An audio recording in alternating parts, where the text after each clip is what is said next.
Irmãos e irmãs, sinto-me imensamente humilde diante de vocês nesta manhã. Unimos nosso coração em gratidão por estarmos reunidos, onde quer que estejam ao redor do mundo, para ouvir as mensagens dos profetas, apóstolos, videntes e reveladores e líderes no reino de Deus.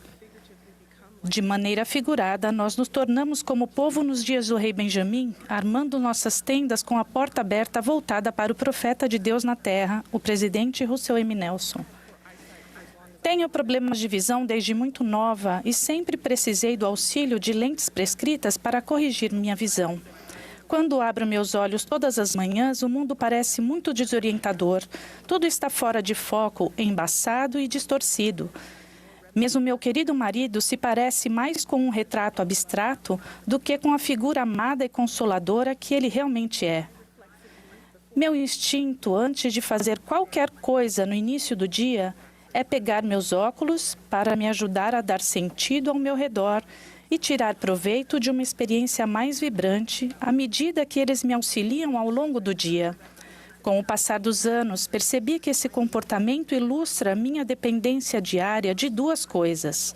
A primeira é uma ferramenta que me ajuda a esclarecer, focar e ver o mundo como ele realmente é. E a segunda é uma necessidade de orientação tangível para me mover continuamente na direção certa. Para mim, essa rotina simples e prática se assemelha a uma observação significativa de nosso relacionamento com o nosso Salvador Jesus Cristo.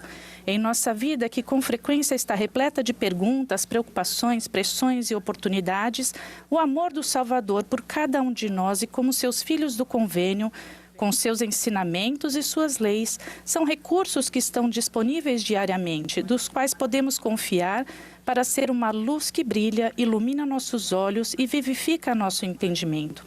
Ao buscarmos as bênçãos do Espírito em nossa vida, seremos capazes de, como Jacó ensinou, ver as coisas como realmente são e como realmente serão. Como filhos do convênio de Deus, temos sido abençoados de modo único, com um suprimento abundante de ferramentas estabelecidas por Deus para melhorar nossa visão espiritual. As palavras e ensinamentos de Jesus Cristo, conforme registrado nas Escrituras e nas mensagens de seu profeta escolhido e de seu Espírito, que recebemos por meio de orações diárias, a frequência regular ao templo e a ordenança semanal do sacramento, podem ajudar a restaurar a paz e prover o dom necessário do entendimento, que traz a luz de Cristo e seu entendimento para a nossa vida pessoal em um mundo que pode ser nebuloso. O Salvador também pode ser nossa bússola e nosso piloto, à medida que somos conduzidos pelas águas calmas e turbulentas da vida. Ele pode tornar claro o caminho correto que nos leva ao nosso destino eterno. Então, o que ele deseja que vejamos e para onde deseja que sigamos?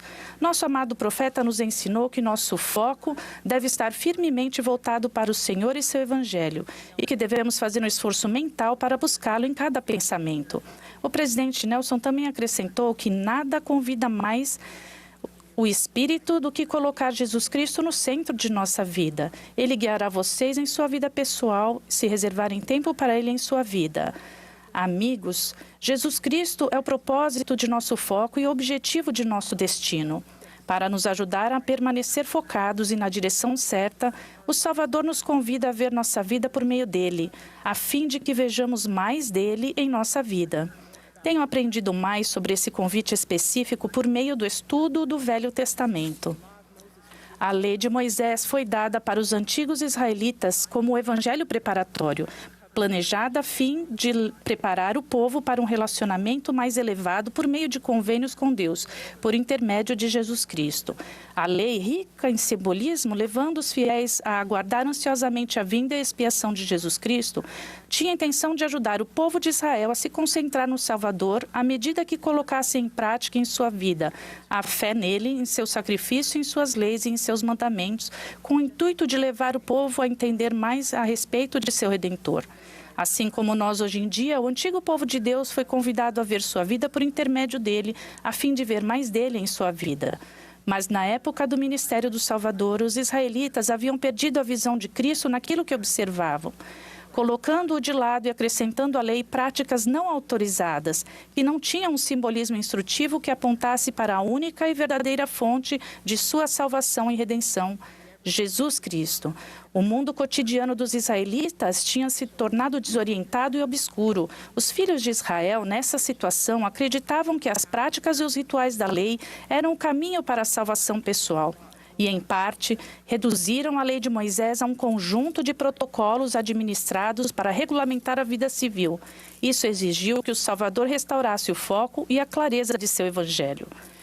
Por fim, uma grande parte dos israelitas rejeitou sua mensagem, chegando ao ponto de acusar o Salvador, ele que deu a lei e declarou que ele era a lei e a luz, de quebrá-la.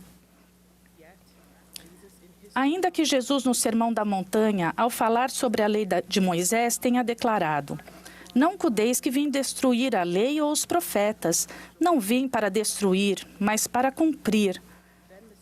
Então o Salvador, por meio de sua expiação eterna, encerrou os códigos, os regulamentos e as práticas religiosas seguidas pelo povo de Israel na época.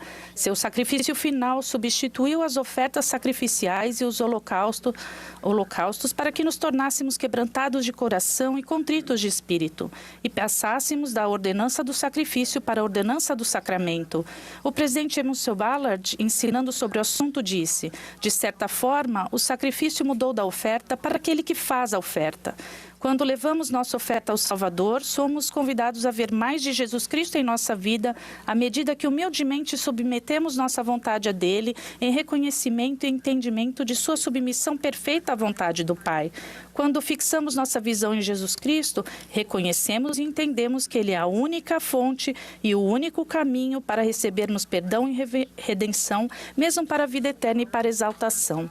Como uma antiga seguidora do Evangelho, encontrei muitas pessoas que observaram e perceberam mudanças em meu comportamento, em minhas práticas e escolhas depois que me filiei à igreja. Eles estavam curiosos sobre os porquês daquilo que estavam vendo.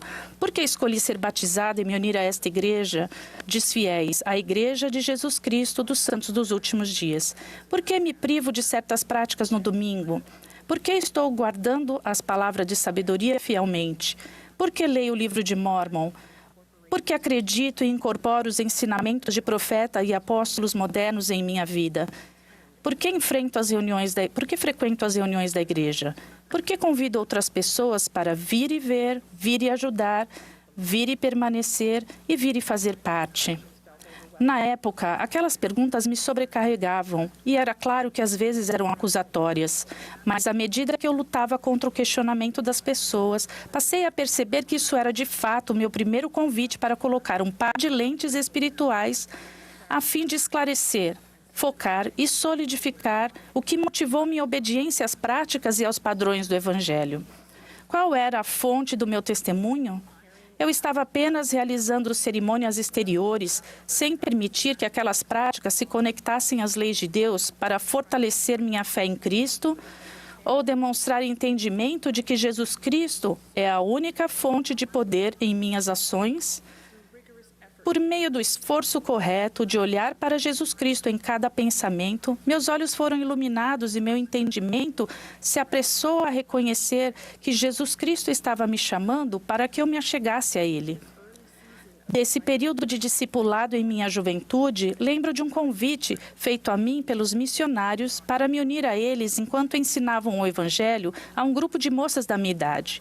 Uma noite, na casa da família de uma dessas moças, sua pergunta sincera sobre por que acredito penetrou meu coração e me permitiu testificar a elas com profundo entendimento da visão do Senhor sobre as motivações espirituais de meu discipulado, o que refinou meu testemunho dali em diante.